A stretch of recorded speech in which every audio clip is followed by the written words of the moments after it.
Hello po sa inyong lahat. Welcome to my channel. Ngayon ay magluluto tayo ng pork sisig. Ito yung mga ingredients natin. Ito yung pork belly natin. Natira namin nung isang araw. Ngayon naisipan ko siyang gawin naman siyang sisig. Ito yung mayonnaise natin.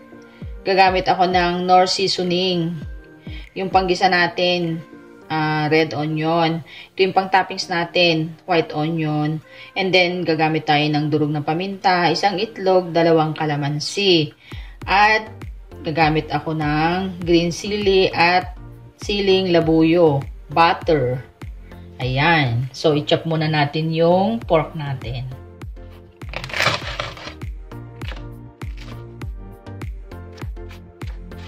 Ayan, malutong siya. Muna natin siya ng maliliit. Depende na sa inyo kung gusto nyo durog na durog o ganyan lang siya.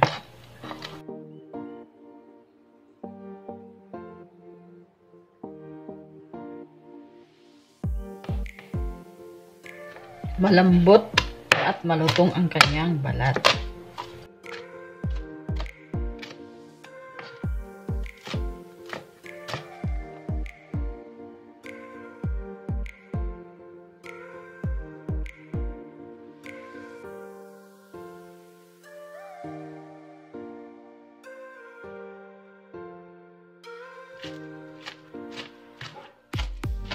Ayan, na-chop na natin lahat. So, ibalik natin dito.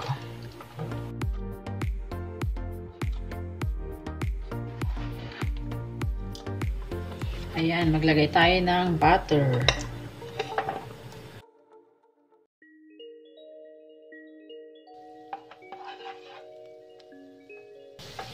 Ilagay na natin ang sibuyas.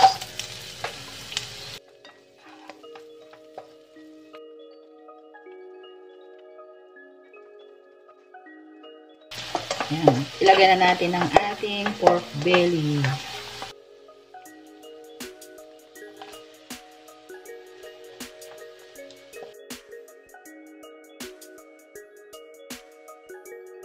Igisa lang natin ng mga 1 minute. Ilagay na natin ang pamintang durog. At maglalagay na tayo ng Knorr seasoning.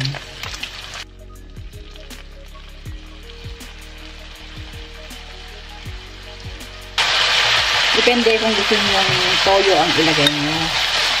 Ako mas gusto ko yung Knorr seasoning na ilalagay.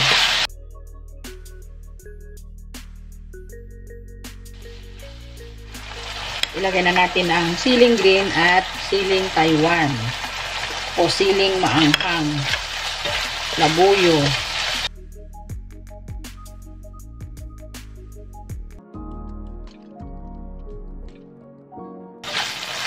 Ayan, okay na to. Off ko na yung apoy niya. Then, maglalagay na tayo ng mayonnaise.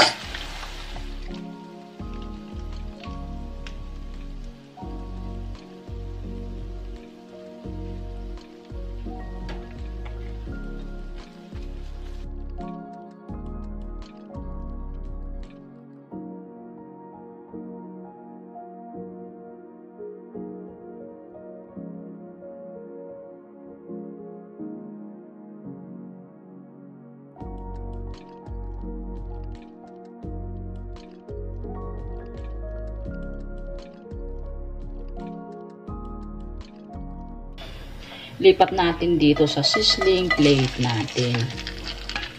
Ayan.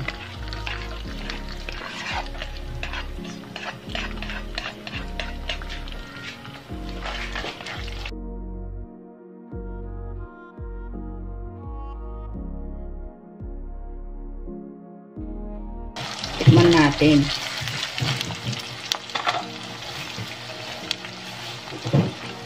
At ilagay natin itong white onion natin.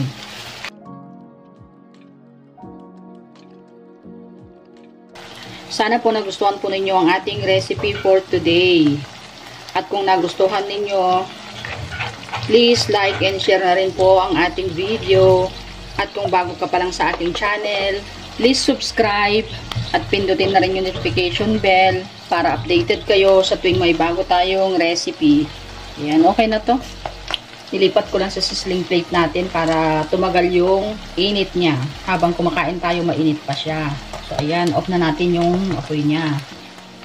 Ayan, at maglalagay tayo ng isang itlog.